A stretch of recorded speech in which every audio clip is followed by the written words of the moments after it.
What happened now was a session that was called the Ministerial Roundtable, but was moved a little beyond that, in which we had a few ministers speaking, but also high-level representatives from international organizations and high-level representatives from national, from ministries, from countries. And we were all talking about the needs for action and some also currently deployed actions and how those things play together. And my interpretation is that this was a very positive meeting because we saw that some things are already possible and they are happening. We also had a perspective of what is necessary to happen and of the commitment of the international organizations to support those actions. So a very, I would say, positive feel in the room.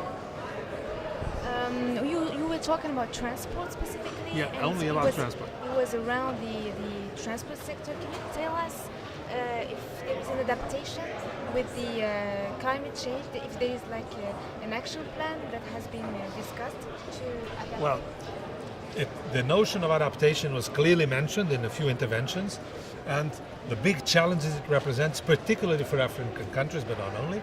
And so this has been put strongly in the agenda, that it's not only about looking at the long-term future, it's also taking care of the existing assets.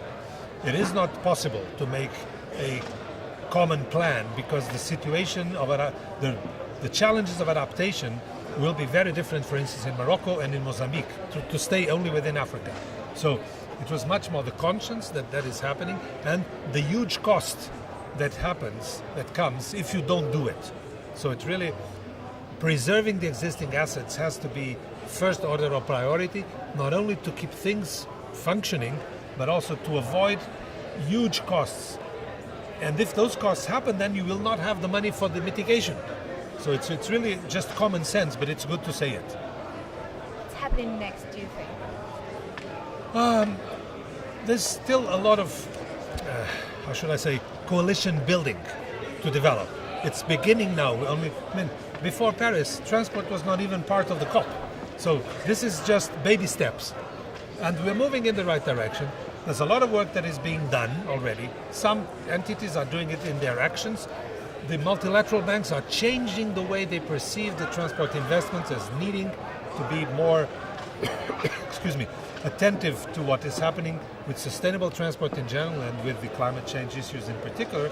And a few institutions are doing a lot of modeling work, like ourselves, the International Transport Forum and the International Energy Agency, to somehow put each of those actions in a wider picture of what sense does it make, what is necessary to do.